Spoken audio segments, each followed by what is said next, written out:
네, 오늘은 이재명 대표 위중교사 사건과 관련해서 팩트체크를 좀 해볼까 합니다. 윤석열 대통령은 2021년 대선 후보 시절에 대학생들과 대화를 하면서 이런 말을 한 적이 있습니다. 여러분이 만약 기소를 당해 법정에서 상당히 법률적으로 숙련된 검사를 만나서 몇 년 동안 재판을 받고 결국 대법원에서 무죄를 받았다고 하더라도 여러분의 인생은 절단납니다. 그런데 지금 윤석열 정권의 정치검찰이 이를 야당 대표에게 그대로 실천을 하고 있습니다. 객관 의무 위반, 증거 왜곡 등 야당 탄압을 위한 일그러진 검찰의 행사는 대한민국 민주주의와 법치주의의 근간을 위협하고 있습니다. 대표적인 사례가 이재명 대표에 대한 위중교사 사건입니다. 검찰은 이재명 대표가 2018년 12월과 2019년 1월 김진성 씨와 전화통화에서 약 17년 전 상황에 대해 허위의 진술을 교사했다라고 주장을 하면서 이재명 대표를 기소했습니다. 즉 2002년 당시 KBS 측과 김병양 성남시장이 이재명 대표를 주범으로 몰기 위해 KBS 최철호 PD에 대해서만 고소 취소하기로 협의를 했다라는 김진성 씨의 위증을 교사했다라는 것입니다. 하지만 이를 정말 위중교사라고 할 수 있을지 지금부터 하나하나 좀 따져보겠습니다.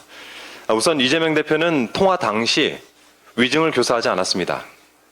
즉 위증을 요구하지 않은 것입니다. 이재명 대표는 그냥 있는 대로 기억을 되살려서 안 본 건 얘기할 필요는 없다라는 취지의 발언을 12차례나 반복을 합니다. 전체 통화를 들어보면 허위 진술을 교사한 것으로 볼 수 없다는 점을 쉽게 확인할 수 있습니다. 그리고 이 사건은 법리적으로도 위증교사가 될 수 없습니다. 일단 2002년 당시 KBS 측과 김병양 성남시장이 고소 취소를 협의했다는 점은 이미 확인된 사실입니다. 고소 취소 협의 후에 약속까지 받았다는 2002년 최초로의 법정 증언이 있었고 또 고소 취소를 협의했다는 취지의 당시 KBS 관계자들 법정 증언이 이번 위중교사 사건에서도 있었습니다. 김진성 씨가 김 시장의 고소 대리인이자 비서실장격 수행 비서로서 김 시장과 내밀한 사이였기 때문에 이를 모를 리가 없습니다. 즉 허위의 진술이 아니므로 위중교사 역시 성립되지 않습니다. 또한 김진성 씨는 이재명 대표를 주범으로 몰기 위해서 라는 증언을 한 적이 없습니다. 이재명 대표가 그런 부탁을 한 적도 없거니와 또 설령 부탁을 했다 해도 이는 실패한 교사로서 위중교사죄가 성립될 여지가 없는 것입니다. 김진성 씨는 오히려 협의가 이재명 대표를 주범으로 몰기 위한 게 아니었다라는 취지로 증언을 합니다. 결국 김진성 씨는 이재명 대표가 원하는 것을 하나도 들어주지 않은 셈입니다. 그런데도 검찰은 중요 발언 내용을 누락하고 맥락을 왜곡해서 이재명 대표를 기소했습니다. 무조건 유죄라는 결론을 정해놓고 끼워 맞추기식으로 기소를 하다 보니까 공소장이 거짓 시나리오가 되어버린 것입니다. 최근 이재명 대표와 관련된 사건에서 검찰의 조작 정황이 하나둘씩 드러나고 있습니다.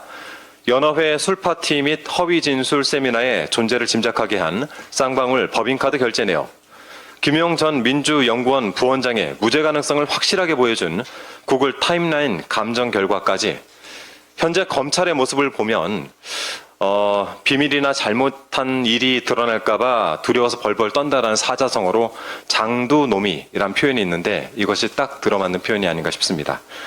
우리는 여기서 단순하지만 분명한 진리를 다시금 깨닫게 됩니다. 거짓은 결코 진술을 이길 수가 없습니다. 이는 검찰의 조작과 왜곡으로 점철된 위중교사 사건에서도 마찬가지일 것입니다.